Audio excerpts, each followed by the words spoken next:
지금 여러분 계좌, 솔직히 열어보기 겁나시죠? 분명 2026년만 되면 금리 내린다, 살기 좋아진다 했는데 현실은 정반대로 가고 있습니다. 환율은 1,400원이라는 충격적인 숫자에서 내려올 생각을 안 하고 믿었던 국장은 쳐다보기도 싫을 만큼 파란불만 깜빡이고 있죠.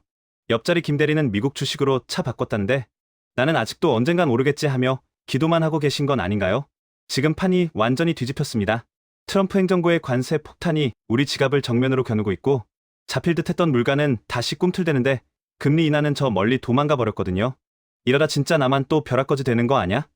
하는 그 불안감, 틀린 게 아닙니다. 가만히 있으면 진짜 내 자산이 녹아내릴 판이거든요. 도대체 어디서부터 꼬인 건지, 이 미친 환율과 살벌한 시장 상황에서 살아남으려면 당장 포트폴리오를 어떻게 뜯어고쳐야 하는지 오늘 아주 확실하게 정리해드리겠습니다.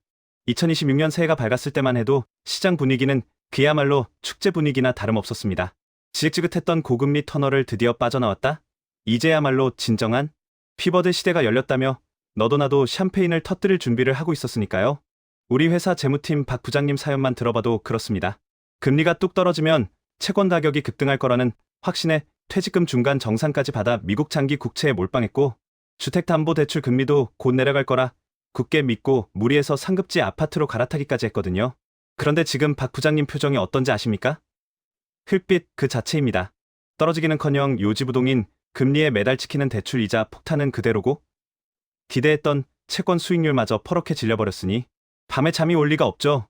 도대체 완벽해 보였던 2026년 금리 인하 시나리오는 어디서부터 꼬여버린 걸까요? 그 진앙지를 찾아가 보면 백악관으로 화려하게 복귀한 트럼프 행정부의 관세 폭탄 정책이 거대한 장벽처럼 버티고 있습니다. 이게 단순히 미국 물건 많이 사세요 하는 식의 애국심 마케팅 수준이 아니라는 게 문제입니다. 해외에서 들어오는 모든 물건에 10%에서 20%의 보편적 관세를 매기겠다는 건 쉽게 말해 미국 마트의 가격표를 전부 다 바꿔버리겠다는 선전포고나 다름없거든요.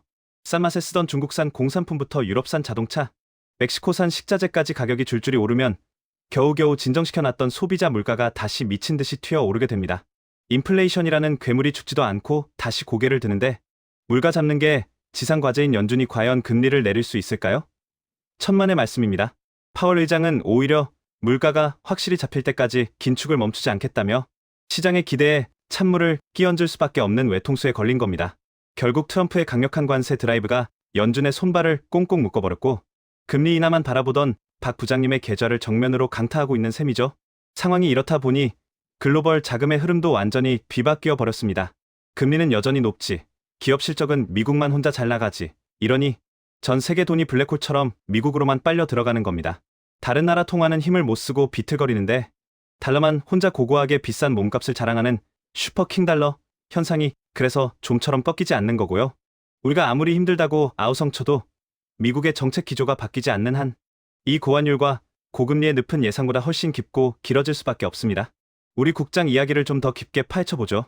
사실 정부가 야심차게 꺼내 들었던 카드들은 꽤 그럴싸했습니다.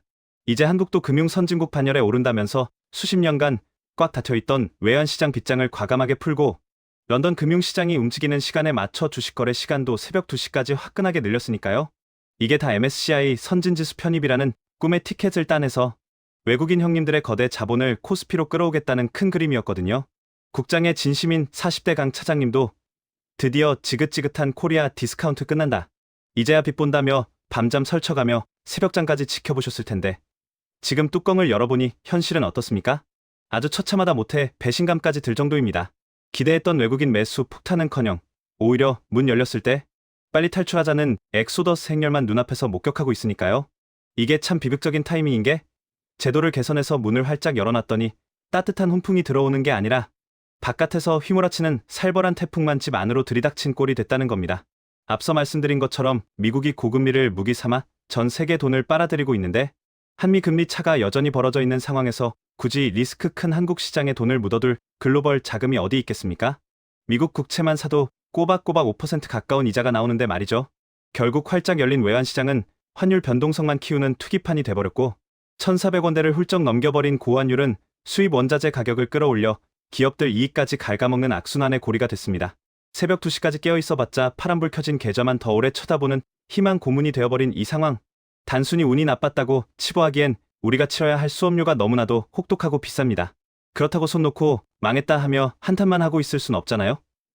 지금 당장 내 자산을 지키고 나아가 불릴 수 있는 생존 전략을 짜야 합니다. 여기서 주목해야 할 키워드는 바로 극과 극입니다. 애매하게 계란을 여러 바구니에 담으라는 식의 고리타분한 분산 투자는 지금 같은 난세엔 전혀 통하지 않거든요. 우리 주변에 재테크 좀 한다는 이 팀장님 포트폴리오를 한번 훔쳐볼까요? 이분은 지금 자산의 절반을 아예 달러와 금으로 꽉 채워뒀습니다. 아니, 금값이 이미 천정부지로 올랐는데 지금 사라고요? 하고 반문하실 수 있습니다. 맞습니다. 비싸죠. 하지만 지금 금은 단순한 귀금속이 아니라 불안한 화폐 가치를 방어해주는 유일한 절대 반지가 되어버렸습니다. 전쟁이다, 관세다 하며 세상이 시끄러울수록 빛을 발하는 게 금이고, 미국이 금리를 못 내리고 버티는 한 달러의 위상은 더 견고해질 수밖에 없으니까요. 원화만 들고 있다가 구매력이 야금야금 갉아먹히는 걸 멍하니 지켜보느니 차라리 비싸더라도 확실한 방패를 사두는 게 남는 장사라는 겁니다. 그럼 나머지 절반은 어떻게 할까요? 은행 예금에 넣어두냐고요? 에이, 그러면 물가 상승분 빼고 나면 남는 게 없죠. 여기서 필요한 게 바로 바벨 전략입니다. 엽기바벨처럼 양쪽 끝에 무게를 싣는 건데, 한쪽이 달러와 금이라는 절대 안전이라면 반대쪽은 망할래야 망할 수 없는 확실한 성장에 베팅하는 겁니다. 어설픈 중소형주나 저평가 가치주는 과감하게 버리시고 고금리 파도를 넘어서 실적을 증명해내는 미국 빅테크나 AI 주도주로 압축 대응해야 합니다. 트럼프가 자국 기업 살리겠다고 법인세 깎아주고 규제 풀어주면 결국 웃는 건 애플이나 엔비디아 같은 대장들일 테니까요. 지금은 어중간한 것들을 싹 정리하고 가장 안전한 놈과 가장 잘 달리는 놈, 딱 두 놈만 패는 선택과 집중만이 살 길입니다. 주식창만 뚫어져라 보지 말고 이번 주말에 동네 상권 한번 슥 둘러보셨나요? 겉으로 보면 평온해 보이지만 자영업 사장님들 속은 지금 새카맣게 타들어가고 있습니다.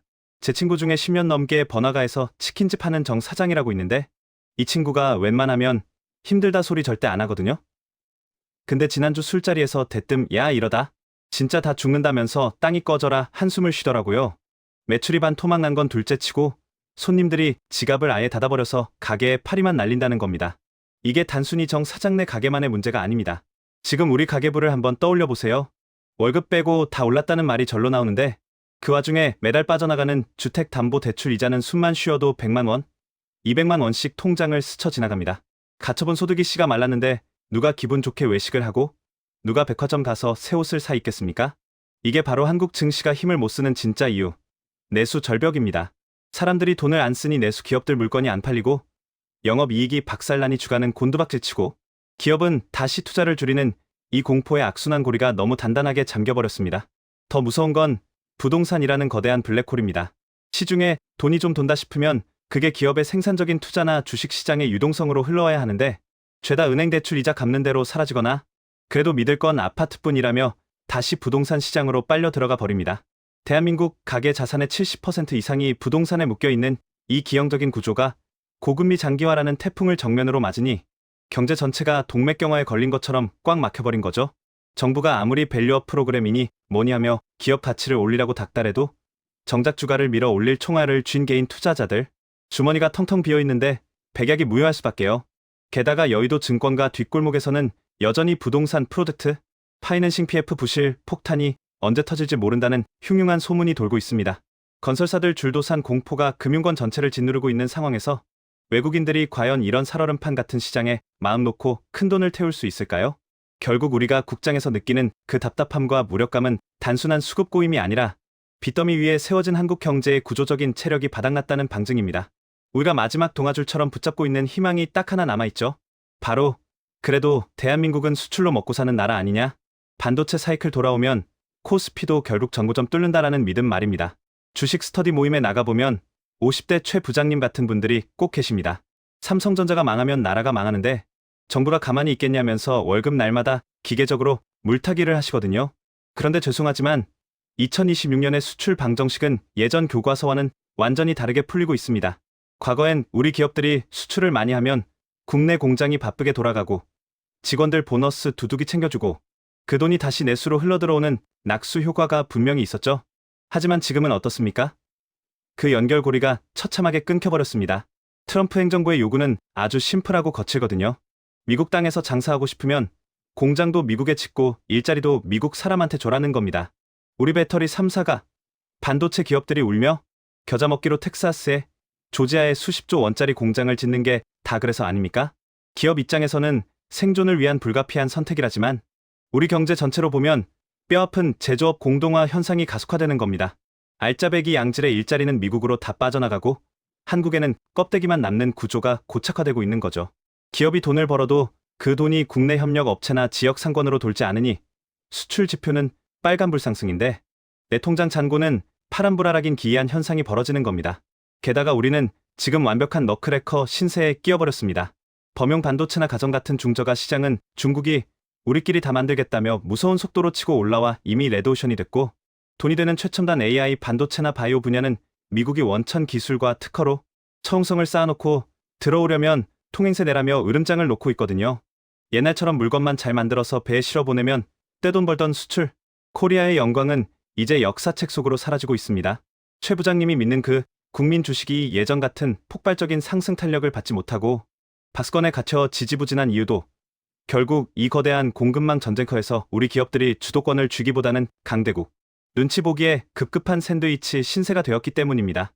AI가 세상을 바꾼다는데 왜 내 반도체 주식은 바닥을 기고 있을까?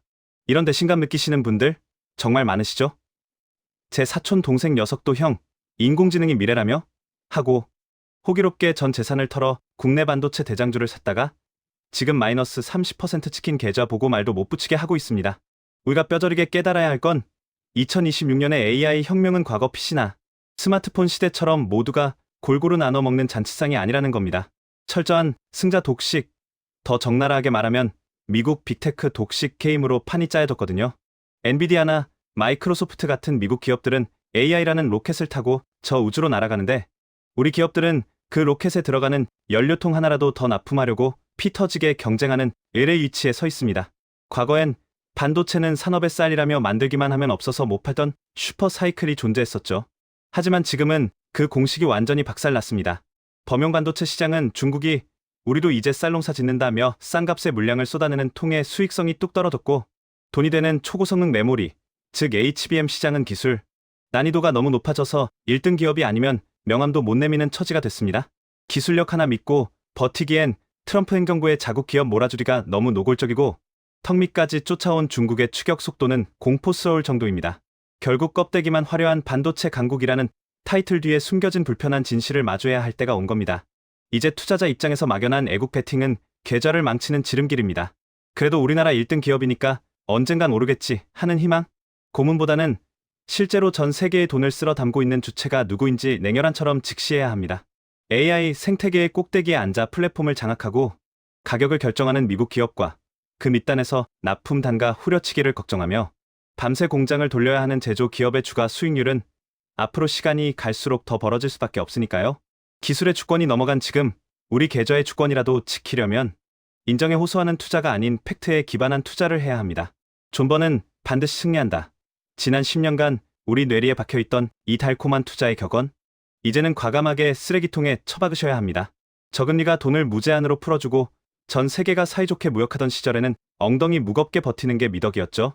하지만 지금처럼 자국 이기주의가 판을 치고 고금리가 상수가 되어버린 2026년의 정글에서 무작정 버티는 건 투자가 아니라 내 돈을 불태우는 자살행위나 다름없습니다. 제 지인 중에 3년 전 고점에 물린 종목을 보며 자식한테 물려주면 된다라고 허세 부리던 김 부장님이 계신데 최근에 술 한잔하며 그러시더군요. 그때 손절하고 달러로만 바꿨어도 지금 빌딩 한 채는 샀겠다고요? 이게 바로 멍청한 인내가 불러온 참혹한 대가입니다. 세상의 룰이 180도 뒤집혔는데 내 투자 습관만 옛날 그대로 고집한다면 그건 신념이 아니라 아집이고 게으름일 뿐입니다. 이미 눈치 빠른 스마트 머니들은 조용히 국경을 넘은 지 오래입니다. 남들이 한국 주식 싸다, 저평가다 할 때 냉정하게 현실을 직시하고 자산의 무게 중심을 미국과 안전자산으로 옮긴 사람들, 소위 현명한 배신자들이 결국 내 가족의 미래를 지켜내고 승자가 되었습니다. 우리는 지금 서서히 뜨거워지는 냄비 속의 개구리 신세입니다. 미지근한 물이 따뜻하다고 느끼며 설마 무슨 일 나겠어? 라고 안주하다가는 어느 순간 끓어오르는 거시경제의 열기에 속수무책으로 당할 수밖에 없습니다. 이제 인정하셔야 합니다. 자본에는 국경이 없고 여러분의 피 같은 돈은 더 안전하고 더 확실하게 대우받는 곳으로 떠날 권리가 있다는 것을요. 애국심이라는 낡은 감정은 잠시 접어두고 오직 생존과 수익이라는 냉철한 이성으로 무장한 금융 노마드가 되십시오. 그래야만 이 살벌한 각자 도생의 시대에 내 자산을 지키는 최후의 승자가 될 수 있습니다. 자, 이제 선택은 온전히 여러분의 몫입니다. 휘몰아치는 킹달러와 각자 도생의 거친 파도 앞에서 무섭다고 눈 질끈 감고 제자리에서 버티실 건가요? 아니면 과감하게 그 파도에 올라타 내 소중한 자산을 지켜내는 현명한 배신자가 되실 건가요? 오늘 제가 드린 말씀이 당장은 쓰게 들릴지 모릅니다. 하지만 지금 이 쓴 약을 삼키고 투자 체질을 완전히 뜯어고치는 사람만이 다가올 2027년에는 웃으면서 계좌를 열어볼 수 있습니다. 세상이 천지개벽했는데 나만 옛날 방식 그대로 고집한다면 도태되는 건 시간 문제니까요. 지금 당장 낡은 생각의 틀을 깨부수고 움직이세요. 위기는 준비된 자에게만 기회라는 그 뻔한 말이 이번만큼은 여러분의 진짜 현실이 되기를 바랍니다. 여러분의 성공적인 투자, 아니 치열한 생존 투자를 끝까지 응원하겠습니다.